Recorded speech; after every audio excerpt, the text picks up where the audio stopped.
All right, what's going on, guys? It's Luke here. Going to run through this trade recap. We had one small trade, a scalp win today on NQ. If you guys want to join the Discord, send me a DM and I'll send you guys an invite. I had all the stuff, analysis, all that stuff posted in there.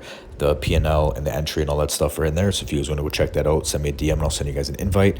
Anyway, I'm going to have the full trade recap out on YouTube in like probably an hour or so. I'll work on it in a little bit. But basically, we ended up just taking the small scalp short. So off market open price initially ended up pushing up, and then we started to push to the downside, and we had news at 10, but after news we had an SMT forming off the lows, so NQ came down and swept out Asia lows, but ES hadn't.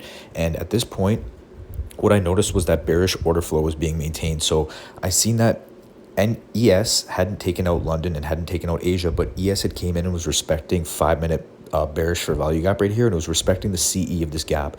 So I figured if it was going to respect this gap, it was probably going to want to rotate down and take out London low. And then with that, I'm figuring ES or NQ is probably going to want to come down and potentially hit CE of this 1 hour gap that it was in. So if you actually back up on NQ, you see this hourly gap right here. I figured that we could potentially come down and hit the CE point or something like that of this gap.